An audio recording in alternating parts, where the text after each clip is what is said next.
What's going on, kids? It's Dr. Remy LeBeau, and I'm coming at you once again from the X-Layer to provide you my very deep and ultra insightful thoughts into the latest episode of Legion. We just had Legion Season 2, Episode 10 air. We're right at the end. Things are happening. Things happen in this episode. Is the show as crazy as ever? Yes. It is absolutely as crazy as it ever was. Is it clear what's going on? No, it is not clear what's going on. There's a lot of confusion about the nature of what we're seeing.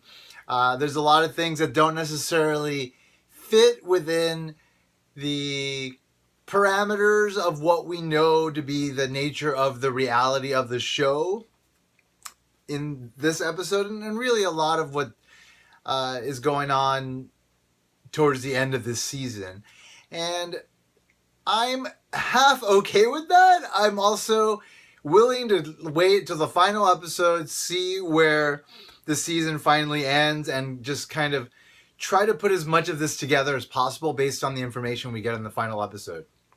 So, I understand that there are people out there that are completely confused by the show and don't necessarily think the show knows where it's going or what it's doing, and I disagree with that. I believe the show knows exactly what it's doing.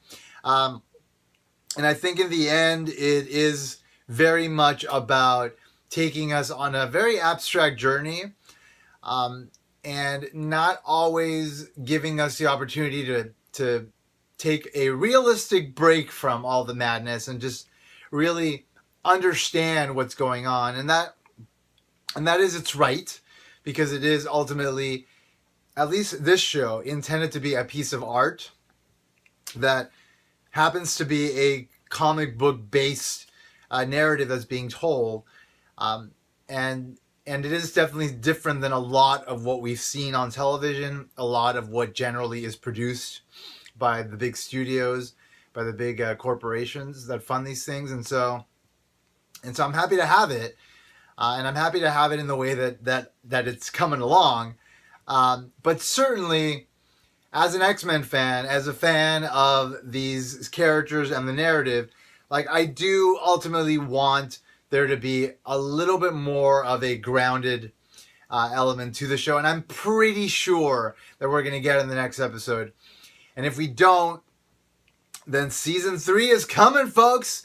The show was announced to be renewed for a third season this week. And so they're going someplace with the overall narrative, and now they actually get to go there, versus like they went somewhere and it didn't really get to where it was intended to get to. And so now I'm still confused and ultimately wind up disliking what was produced. No, we're going to get a chance to continue fleshing out this world, continue fleshing out the vision of the creators. And so, even though I hope that in the next episode, beyond the linear, normal stuff that we expect to happen, which is like, you know, the final confrontation, or at least of the season, between the Shadow King and David, that we get a little bit more insight into like these monks, the nature of the desert, this underground cavern, this creature that exists within it.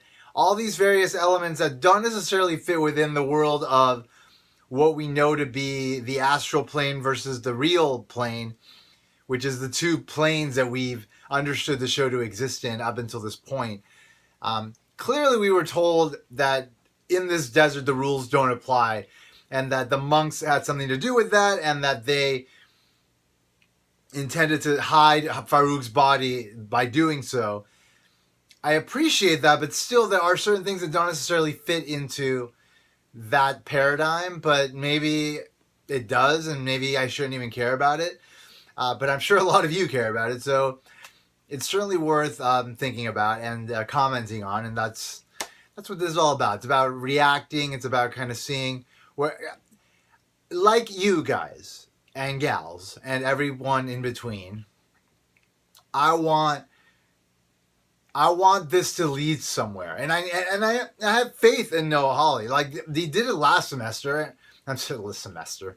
He did it last season. I'm sorry, I teach classes. So my mind's semester laden mess at times. Anyway, he did it last season. You know, like we had a conclusion to the season, and it all kind of came together, and it made sense. I feel like we're gonna get the same thing in the next episode, but there are certainly a lot of open questions, and I am okay. I'm comfortable with that, like I said, but certainly, like I want the threading of the story to be a little bit tighter, and I'm sure it's going to be.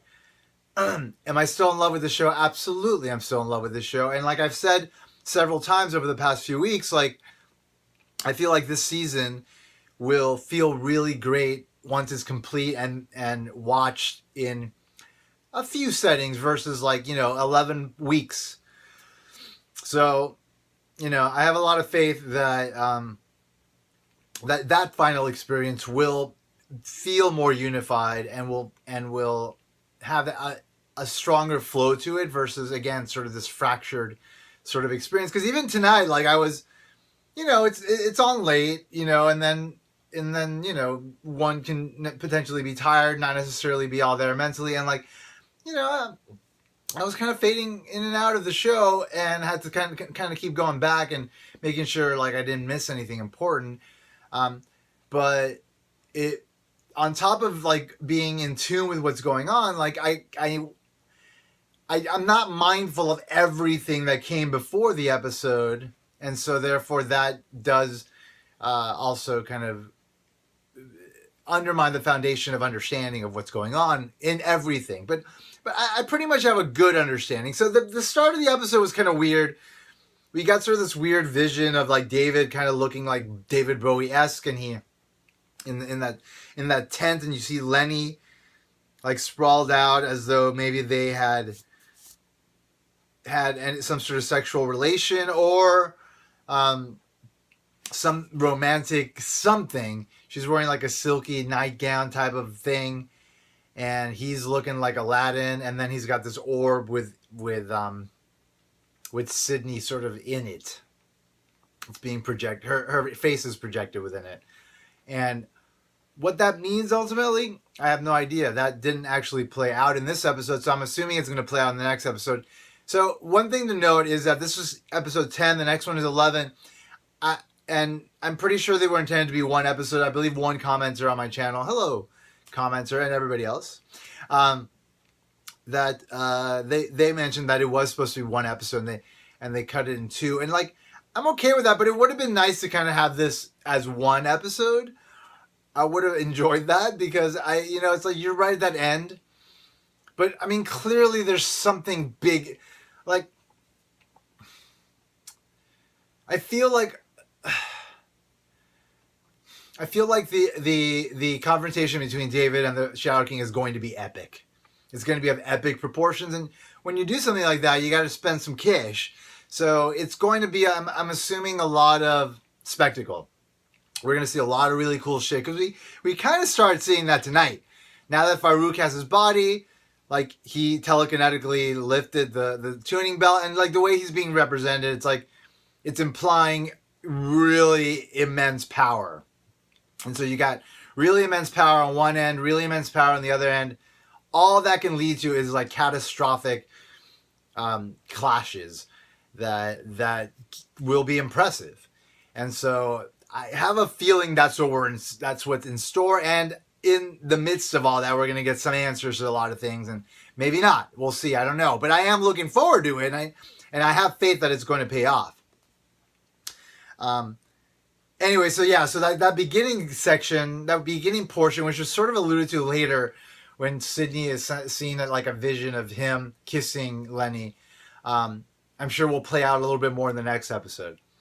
Anyway, so beyond that, we see that Sydney wakes up, and then she gets out of the tent, and then she sees what we saw at the end of the last episode, which I used as my thumbnail for the last review, which is like that weird sort of group of monks. And actually, she doesn't see the monk. She sees the that pink thing that I thought was like a giant like sugar dispenser for tea, but it turns out to be a large stopper, like a stopper that you would see in in a bathtub. And that's one of the things, beyond the fact that we're supposed to understand that, like, the rules of physical reality, time, space don't necessarily apply here. Like, does that translate into there being a giant stopper in the desert and there being a hole below it? I understand that the hole is some sort of tunnel that the Shadow King created to get down to the place where his body is, underneath that temple. And I get that, but what is the stopper thing? And it was an interesting thing that there was a bunny shot out of that hole that was basically lure for whomever, obviously ultimately Sid, by the Shadow King to get her into that space so that he can control her, at least take control of her mind, create a delusion for her, right? The delusion that David is the threat. But then, is that a delusion? Because Sydney from the future said that that was the case. And so, I don't know. But in the end, like, whatever the situation is, like, there are some strange elements that exist in the world, like this stopper and this hole and like this weird kind of cavernous series of tunnels that lead to weird sort of environments, like that room with those blue spheres that can see beyond a person. And clearly that wasn't just something that Farouk was creating inside Sydney's head, because when Carrie went in there, she saw it too, I think. I'm pretty sure. And so therefore they do exist and they do work that way. What is powering them? Maybe this weird reality that the monks created. Were the monks the ones that had the blue and then the banks on their heads? Maybe. Maybe not. I don't know. It's weird. It's hard to say, right? It's just, this is the thing about talking about the show. It's just like every time I get on a train of thought, like something else kind of takes me in a completely different direction, because there's so much fucking weird shit going on. And some of it means stuff, some of it doesn't. Anyway, Sydney's lured into the cave. Melanie's down there, but Melanie is in control of the Shadow King. And we find that out later when David finds Oliver. And it's unclear whether Oliver was still being controlled by the Shadow King. I'm thinking like a tether, like a tenuous tether was still anchored to him, that kind of gave the Shadow King control, even though the Shadow King clearly transferred himself to Melanie's body. So, I mean, I don't doubt that the Shadow King is powerful enough to control several people at the same time. So, you know, that's likely what was going on. Anyway, all right, so David finds Oliver is torturing him, trying to get him to reveal where Sydney is. Sydney is being shown what is happening, and it's being framed in a way that is, even to the audience, like, convincing that David is a threat. And clearly, though, it is the Shadow King manipulating her, but he's also just kind of elucidating a potential reality that future Sid is warning about. And so it's just hard to, like, why would the Shadow King not simply... Maybe what we were seeing was... I was going to say, why would the Shadow King simply not just make her think that? But maybe what we saw was the process of him making her think that. Or maybe it was just him not even trying to control her, but actually just convincing her of what is likely going to happen, potentially, with David. And the fact that Sydney from the future wanted the Shadow King to survive and get his body so that he could take David down. Yeah, so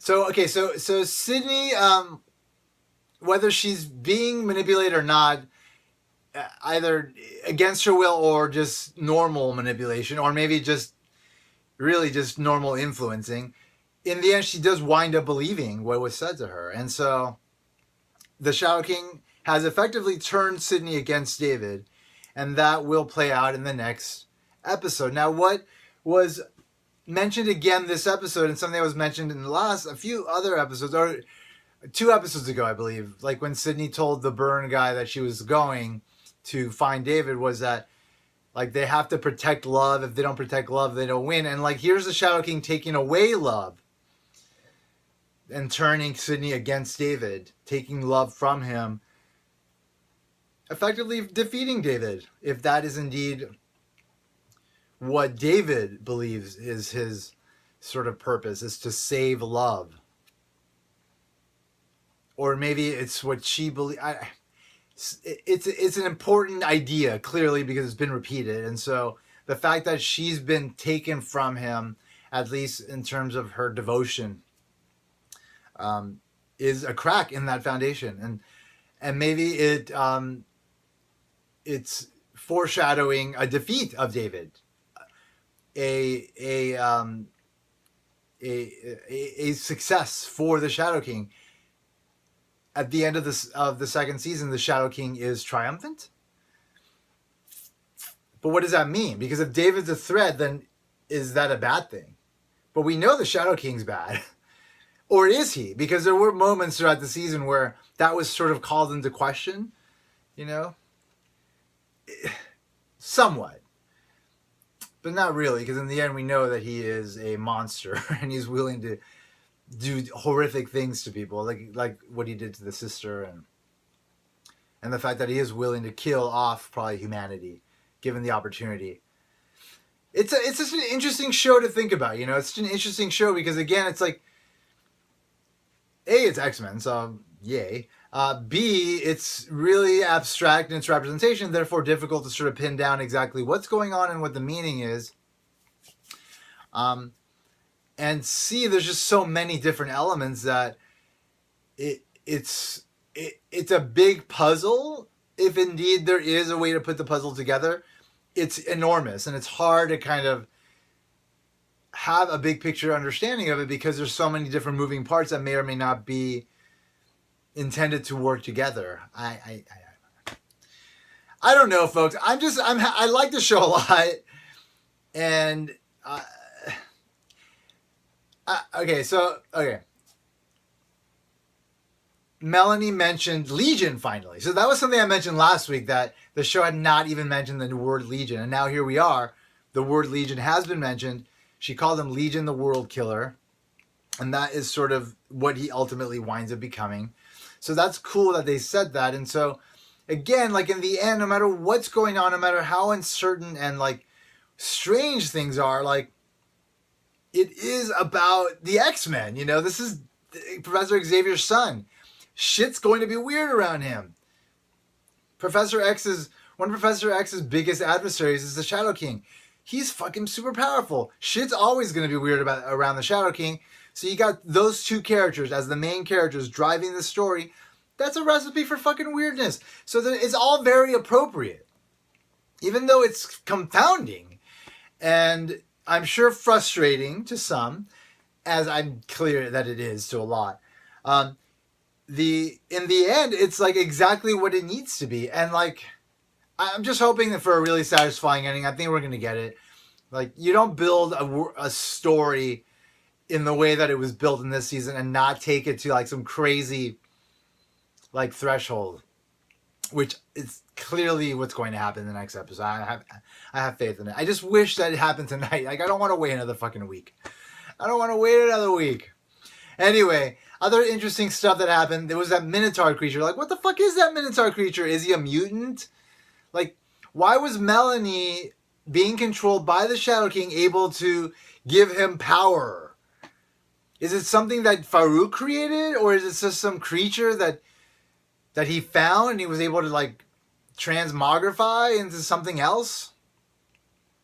Maybe with that weird weapon that he used to create the sister? Or Lenny from the sister? because again, there's like weird technology at play, you know. We see the Vermilion come in once again. We see them coming in with the burned guy and them having this other technology, which appears to be some sort of power dampener, which is like this giant tuning fork.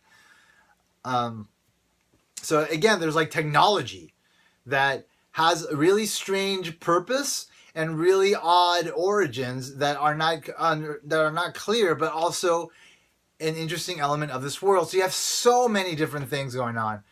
Fukuyama, Admiral Fukuyama. What the fuck's his story? Where is he? What's he doing? I don't know. That wasn't really talked about as much as I thought it would, at least to some extent. Maybe we'll still get a little of that. I doubt it. But clearly, that's an element that will remain in the show, and so it'll play out beyond this next season, into the third season. I have no doubt about it. But again, like it's there's so many weird things, like so many weird elements that it's just, maybe that's just, I don't know. There's a lot of weird shit. And all of you clearly know it. Melanie. I liked that scene where Melanie was, where she, after she sets the Minotaur free to go kill the Weak or whatever, because she says we're leaving soon. She then opens up the egg where Farouk's body is. And then I love that moment of like the transfer where like her body just kind of goes limp. It's so exactly what it needed to be. It's so much like that representation of like this psychic being transferring bodies, leaving one behind that they were using as though it was simply like an old set of clothes just being kind of abandoned. And that was really cool. And then, of course, the emergence of the Shadow King finally is like his true self.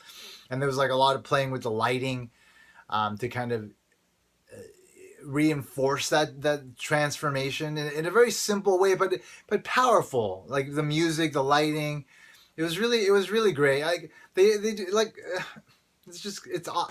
it's been a consistent thing on the show for them to like just constantly be giving us like really interesting visuals for what could normally be a really mundane series of events. So that is still consistent here, and I appreciate it, but it's still a little bit all kind of jarring, and that's why I'm a little bit all over the place right now. Anyway, another weird kind of thing that was going on was the Carrie stuff. She was fighting all the monks. Were they the monks? I don't know. I'm just going to call them the monks. And they kept coming out of that hole. But first of all, why were the monks wearing those banks?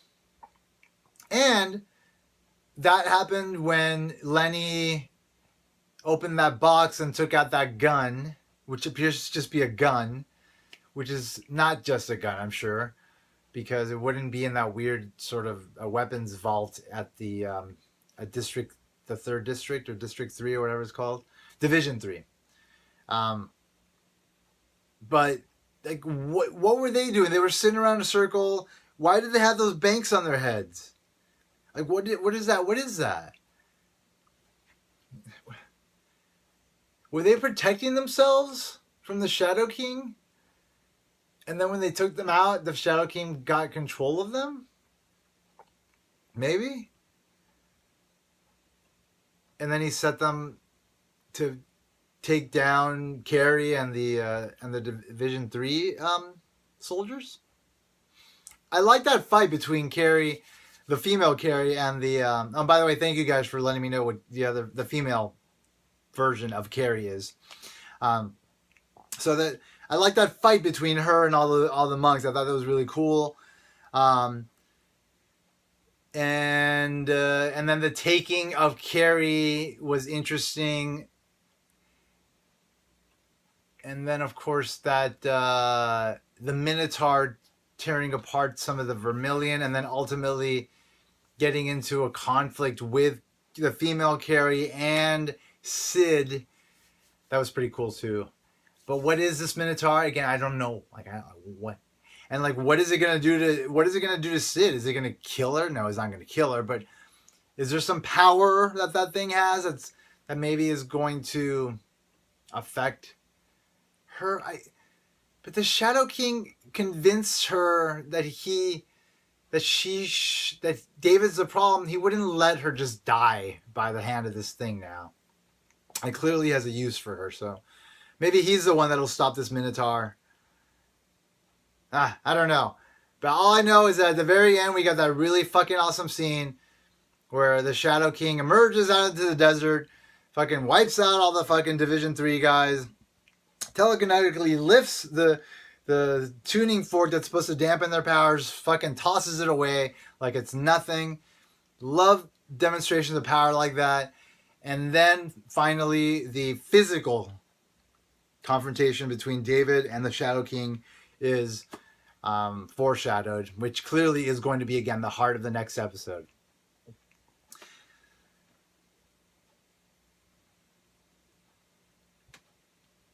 I have so much faith that this final episode is going to just like be the icing on this cake, you know, and kind of bring it all together. I'm really happy the show was renewed, by the way. I'm just really happy about that.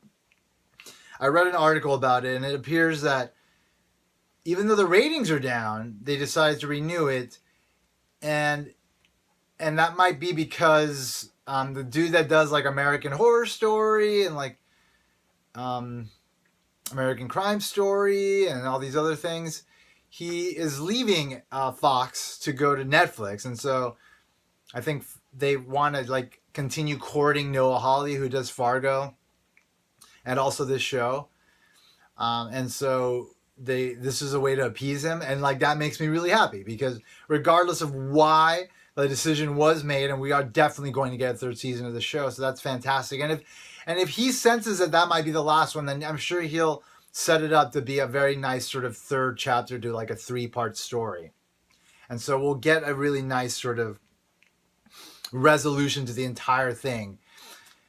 But maybe not. Maybe we'll get like 4, maybe we'll get 3, 5, 6, 7 seasons of the show. I don't know. I'd like more because I feel like the way that it's going, I mean, making David and the Shadow King so important, like it's gotta eventually lead us to bring in maybe Xavier or just some other like really important elements from the X-Men universe. We'll see. Anyway, that was it, folks. That was season 2, episode 10 of Legion. One more episode to go, then we are done with this season. I think we have something to look forward to. I think everybody needs to be patient and give the show a chance because I think it deserves it. Anyway, thank you for checking out my video. If you like what you saw and you're not already subscribed, click on that little button down there that says subscribe. It'll allow you to know exactly when my next video is coming up. And if you like the video, click a like. If you don't like the video, click a don't like and tell me why or not. Either way, it's all good. But you do have those options. It's always good to voice your opinion in one way, shape, or form. As always, I want to remind you that if you have the option to put an X in the box, you should, because, as always, ain't nobody checking me. Take care, folks. Goodbye.